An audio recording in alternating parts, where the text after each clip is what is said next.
Bine v-am găsit, dragii mei din Zodia Pești, oriunde v-ați afla. Bine ați venit tuturor pe canalul meu, Tarot Flori de Loto. Numele meu este Nina, pentru toți cei care nu mă cunosc.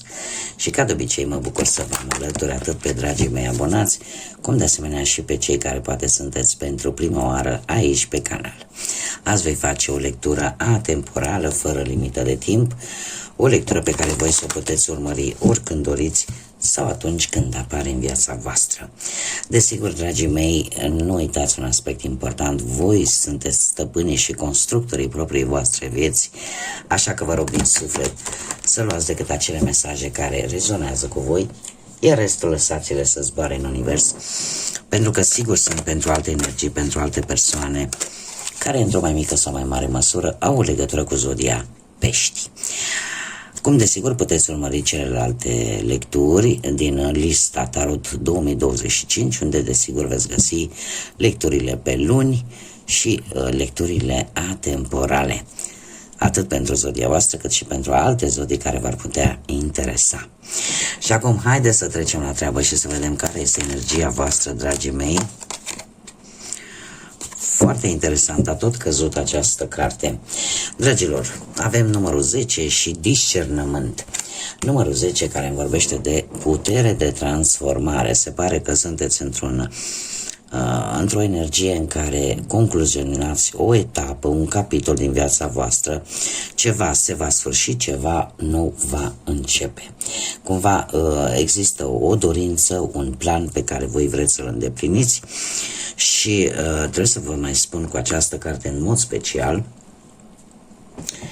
că trebuie să fiți foarte atenți la deciziile pe care le veți lua în următoarea perioadă. De ce? Pentru că trebuie să priviți foarte atent, să judecați înțelept și cumva e posibil să fie nevoie să săpați un pic mai mult, pentru că sunt lucruri care sunt încă ascunse, sunt informații pe care încă nu le știți.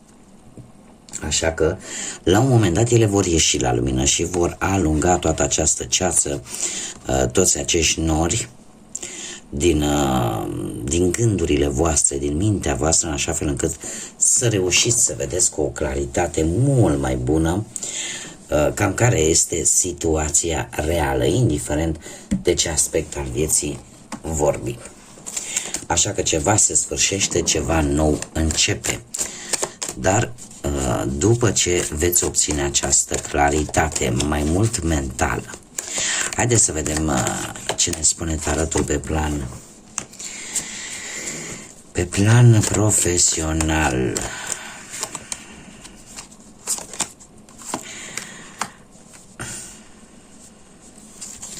Dragii mei, nu știu dacă zodia Gemeni vă spune ceva, dar cu ceva timp în urmă ați avut de luat o decizie importantă. O decizie importantă relaționată cu schimbarea locului de muncă sau cu o mutare profesională. O decizie care trebuie să vă spun că și în prezent vă macină și nu vă lasă în pace. Cumva parcă vă mănâncă nopțile și vă dă așa o stare de anxietate și de neodihnă.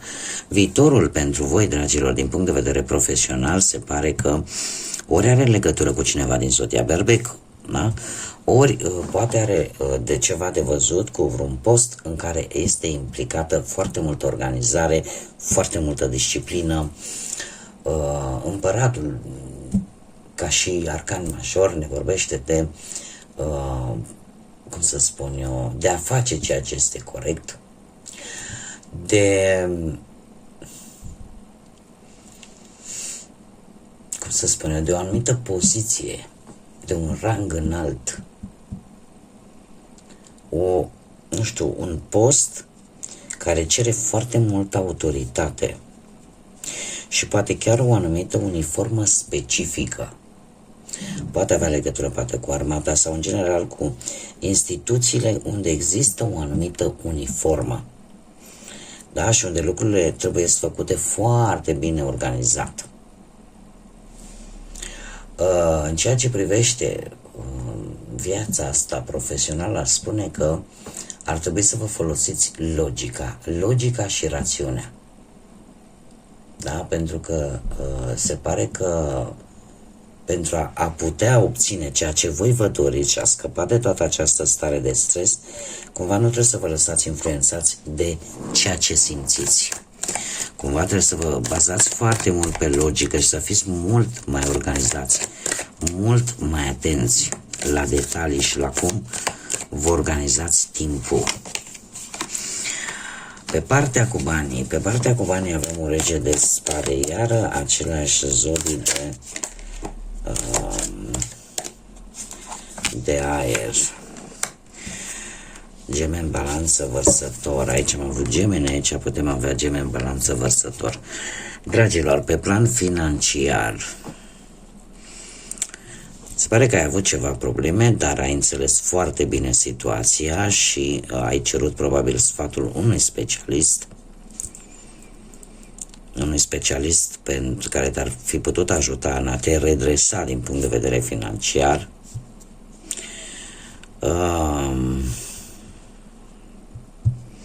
Și se pare că ai reușit să traversezi această situație. De ce? Pentru că în prezent avem un 6 de bâte care îmi spune că totul cumva ai reușit așa să îmbunătățești situația și ai avut oarece succes în tot ceea ce ai întreprins tu. E posibil aici să fie implicat un, nu știu, avocat, notar, da, să fie cineva care are legătură cu legislația, cu legea, și asta poate să fie. Dar se pare că ai avut succes și în viitorul apropiat vei fi foarte strâns la pungă. Asta pot să vă spun.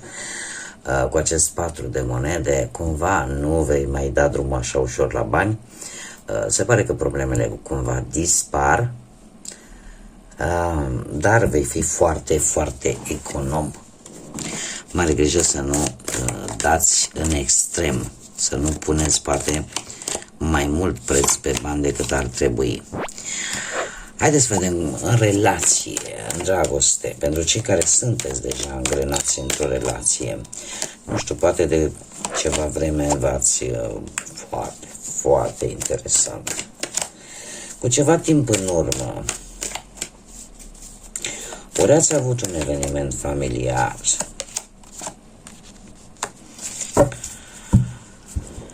hei, lucrurile au mers destul de bine într-un trecut nu foarte îndepărtat. Doar că în acest moment, cu acest 10, avem deja 2 zecari. 2 zecari și se pare că avem aici, am început cu această energie a numărului 10, aici deja avem 2 zecari. Dragilor, înseamnă că transformarea voastră se întâmplă tocmai pe partea asta a dragostei, cel mai mult, cel mai accentuat. Chiar dacă lucrurile au mers foarte bine în trecut, în relația voastră, totuși în prezent sunteți cumva, duceți o luptă. Duceți o luptă destul de mare pentru a salva poate relația voastră. Doar că trebuie să vă spun că tot acest efort nu trebuie să-l faceți decât voi. Trebuie să fie făcut de ambii parteneri. Și a spune că dacă nu există implicare, atunci lucrurile nu vor merge în direcția bună. Și ce văd eu aici? Văd un 5. Un 5 de spade care mie îmi spune că fiecare vor apărea anumite dezacorduri, posibil anumite conflicte pe care nu le puteți evita, și asta tocmai pentru că cineva, fiecare dintre voi are părerea lui, fiecare își susține punctul lui de vedere și nimeni nu lasă de la el. Și atunci apar aceste tensiuni, pentru că nimeni de fapt nu câștigă. Da, cumva nimeni nu e dispus, dintre voi doi, nimeni nu e dispus să facă un compromis. Și atunci lucrurile nu au cum să meargă bine. Sau poate pentru unii dintre voi, perechea voastră este genul de persoană care cumva te-ar lăsa să câștigi, dar este un câștig fals. Și poate își vede de viața sa în continuare sau de părerea pe care o are. E posibil și acest lucru. Cert este că lucrurile astea nu nu sunt tocmai benefice pentru relația voastră. Haideți să vedem, și ele se pare că vor continua, în care fiecare, eu aș mai zice încă un aspect, dragilor.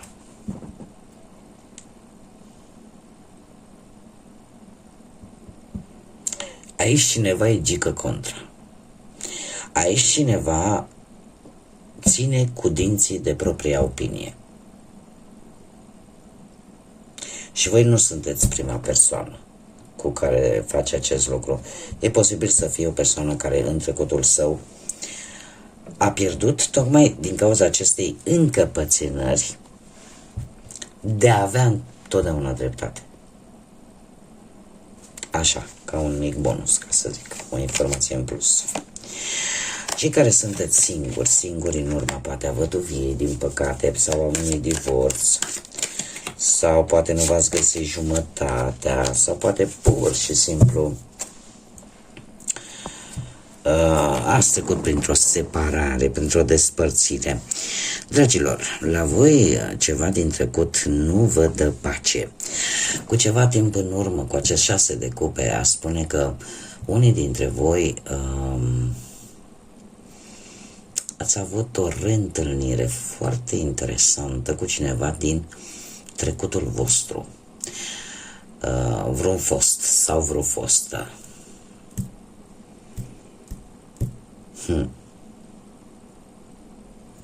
Sau poate nu neapărat vreun fost sau vreo fostă, poate să fie un vechi amică, cineva cu care voi v-ați cunoscut de când erați tineri sau foarte tineri, sau cineva care la un moment dat a apărut în viața voastră, dar cu foarte mulți ani în urmă. În prezent avem mesagerul dragostei, avem un cavaler de cupe și steaua. Nu știu dacă e vorba de zodii de apă, rac, pești sau scorpion, sau vărsător, la fel ca și nu știu de ce am vrut să spun la fel ca și voi. Poate că unii dintre voi ori aveți ascendentul în vărsător, dragilor din pești, dar aici există vărsător și aici avem zodii de apă. În prezent, așa cum am mai spus, există un mesager al dragostei. Poate tu sau poate altcineva este îndrăgostit. Și sunt mari șanse ca situația să scape un pic de sub control și să te zgutuie un pic așa, în sensul bun al cuvântului. Desigur, avem steaua. Viitorul apropiat aș zice că sună bine. De ce? Pentru că se pare că această relație merge în direcția cea bună. Merge în apariția unei mari iubiri. Așa că lucrurile sunt bune pentru voi, cel puțin cei care sunteți singurei. E ca și cum o dorință ți se îndeplinește, așa cum bine am văzut încă din energia voastră. Și cum nu, ia uitați ce carte frumoasă, o iubire eternă. O iubire eternă iubirea eternă este cea mai mare putere a ta. Dragilor, se pare că aici vor umbla niște norișori roz și simt că intuiția îmi spune că cel puțin pentru ultimele mesaje pe care vi le-am dat pentru cei singuri, se pare că iubirea asta va fi una care să vă marcheze. Va fi o iubire posibil chiar pentru totdeauna. Și va fi o iubire care vă va da și mai multă putere să mergeți înainte. Nu știu, simt așa o energie foarte plăcută, de siguranță, de căldură umană. Foarte frumos, mai rar. Așa cum bine am văzut, nu? Norii parcă încep să dispară. Și să vedeți lucrurile mult mai clar. Bun, dragii mei, cam aceasta a fost lectura pentru voi. Eu vă mulțumesc din suflet pentru prezență, pentru atenție și vă doresc ca următoarea perioadă să vină cu cât mai multă liniște. Dar în același timp să vină cu cât mai multă lumină, atât în suflet cât și în gânduri, în așa fel încât voi să vedeți cât mai clar tot ce este în jurul vostru și tot ce este ascuns, să descoperiți în așa fel încât să faceți ca lucruri benefice să ajungă în viața voastră. Până data viitoare când ne vom reîntâlni, numai bine vă doresc multă energie pozitivă și desigur, ca de obicei, nu uitați de like-uri, de comentarii, de distribuiri, iar toți cei care încă nu v-ați abonat, eu vă aștept cu mare drag și cu mare interes aici pe canal să ne întâlnim împreună. Așa că până la o nouă lectură, așa cum am obișnuit, să fiți iubiți, dragilor!